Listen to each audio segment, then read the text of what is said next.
My childhood was very, very privileged and normal in my eyes, but one thing I've come to realize throughout the years is that I sure as hell wasn't sheltered. Because growing up in a city, you definitely see some things, let's just say that. So let me set the scene for y'all. It's summer of my 6th or 7th grade year, and I'm in middle school. It's pretty typical summer of not doing anything and hanging out with friends. Now, I had this friend group on the block where I lived, and we're all still very, very good friends.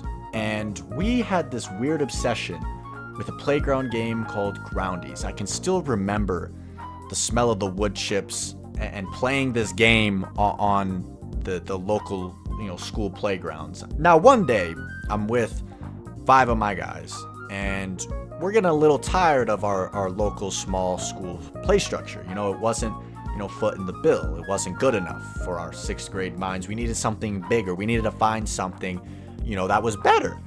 And so all the good play structures were maybe 2 miles away, and none of us bots were driving back then. So we really had to look around and see if we were missing anything.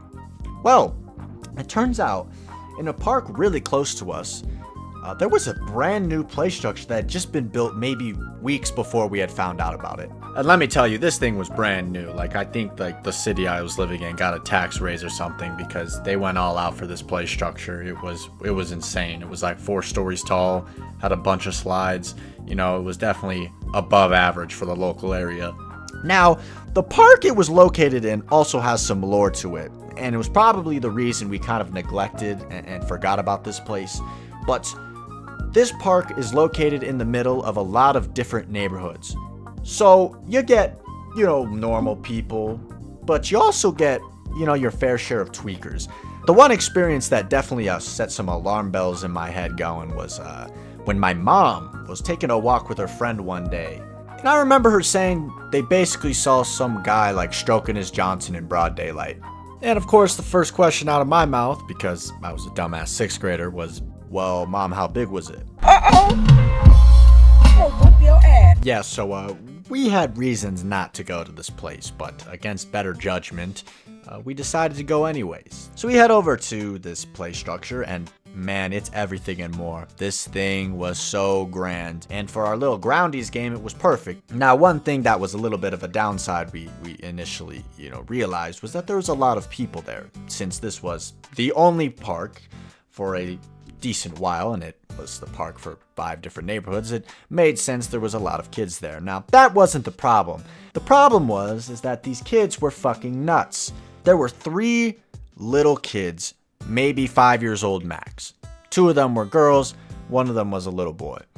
At first, we just thought they were a little wild, okay, yeah, they're young kids, we're the adults here, we're so mature in 6th and 7th grade, we know everything, these kids are just just a little wild, they're screaming, they're having fun, who cares? The thing that kind of switched things up was when one of my friends, it's actually the homie Carl who's in my videos, was walking up some stairs, and I vividly remember this girl cocking back her elbow and chucking the biggest piece of concrete at this man's back. It took me a good 10 seconds to process what actually happened because I couldn't believe that this little jit really threw that at my boy. Now, this girl was absolutely laughing her ass off, and her sister, whatever, cousin, was also laughing her ass off too. They were getting a real good kick out of this. And I'm like, damn, these jits are some psychopaths. Despite us wanting to do something, there wasn't really anything we could do, and we chalked it up to a fluke. But about 20 minutes later, I'm walking down off of the playground, and I hear a little bit of distant laughing. And then I proceed to feel the sharpest pain in my left shoulder blade I think I've ever felt. I turn around and I see this chunk of concrete that had gotten thrown at Carl lying at my feet, and these 2 little girls just laughing at my goofy ass. I'm not gonna lie, this was probably the biggest lose-lose situation I think I've ever been in. Because on one hand, what are they doing throwing this at? Let's whoop some ass. What are we doing? But also, these are literally 1st graders. Well, what am I gonna do? Well, then I look like the bad one if I go over there and throw hands. Plus, I'm gonna be honest, I don't think I can fight. So what I end up doing is giving them the longest death stare, which probably looked so goddamn stupid. And then they just ran off. So I guess these kids just got a kick out of like harassing people or something, but it was just more the fact that they were so much younger and they knew the power they had. They knew that we couldn't do anything about it. That they had us cooked, man. So we continue to play during this torture. We're like, whatever. And they eventually just disappear. We're like, all right, they're going to bully somebody else. They'll go bully the little kids at the baseball field. Like, whoo, got that off our plate. Nothing to worry about. But, ooh, famous last words. Because after about a half an hour, we see these two girls return, but they're not alone. They're with an adult. And at first, I'm like, yes! Some adult supervision. Thank you, Lord. Thank you, Jesus. We needed this. But then I realized, oh no. This wasn't going to be good. It turned out to be their mom, and she was pissed. But we didn't know exactly what she was pissed at until she walked up right into my face and started yelling like, which one of you motherfuckers put your hands on my little girl? Which one of you mother... So she just kept saying that over and over again. And I'm still standing there like, please tell me this is a dream. Like, I don't know how to process this because now this mom looks like she wants to annihilate me. And we didn't even do nothing wrong. But as she's saying this, it clicked in my head. I'm like, oh, nah. These kids were really psychos because they went back to their mom, who was probably sitting 50 yards away, not seeing any of this go down. And they told her the most horrifying thing. The worst horror story ever. All these kids are bullying us. And, you know, like any mother would, she's going to go stick up for her kids. So, again, lose-lose situation. Because when we started to say, whoa, pause, we didn't do anything. In fact, it was your little-ass kids that are psychos and crazy that were harassing us. She wasn't going to believe us. So as she keeps grilling us, just saying the same thing over and over like a damn GTA NPC, I didn't see how this was exactly going to end. But then she starts saying, well, if you guys don't fess up, well, I'm going to have to pull out what I didn't want to have to pull out. And at that moment, I was probably the only one in the group that didn't really clock what was happening. You know, I kind of just thought she didn't have the vocabulary to express her emotions properly. But, you know, now in hindsight, I think I know what she was referring to.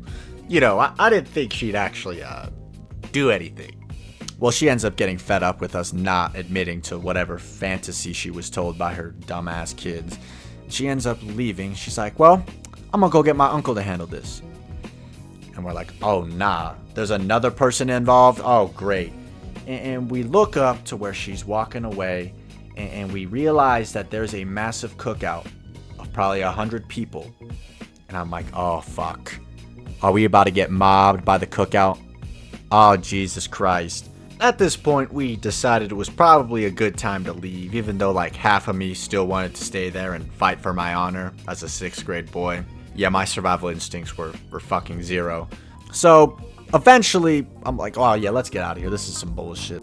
And so as we walk away, I see the biggest Thanksgiving eating motherfucking bowling ball of a man. Just imagine if Fat Joe and Queso were combined.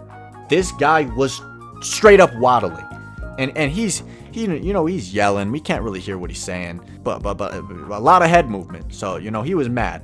And at this point, you know, me and my homies are pissed because we just got absolutely owned by some 5-year-olds. And now we're about to have the whole entire cookout jump on us for some bullshit we didn't even do. Now, as this unk was getting a little closer to us, we could start to make out some of the words. And it was like, yo, you scared of us youngins? You scared youngins? Why don't you come over here? You scared of us youngins? And all of us came to our senses and realized that this fight was not worth taking. So we decided to waddle out of there. And as we're like leaving, this guy is still chirping like, yo, you youngins are running. You a bunch of pussies. You don't ever come around here or mess with us again. And we're all looking at each other like, damn, what the hell did they hear? One of my boys did end up flipping the guy off, which good old Unk didn't take a particular liking to, but his fat ass was not catching any of us, so we ended up running back into our neighborhood, and we were safe. Ultimately, nothing bad came out of it. We all made it out fine. We never saw a strap, thank God. But we didn't end up going back to that park for a good couple of years, worried that a sequel might take place. We did end up going back like years later when we were a little bit older, and of course we found some more crazy characters.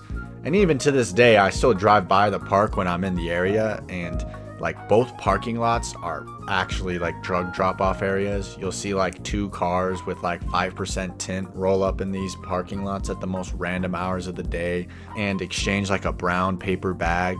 You know, I think it's pretty obvious in my opinion what's happening here. It's not like a mommy and me pick up lunch day thingy. There's definitely some Zaza or some shit in those bags. Now that I think about it, there's a lot more stories I could tell about this park, but that is for another time. If you, for some reason, enjoyed me yapping, feel free to drop a sub, and I'll be dropping some more story time bangers.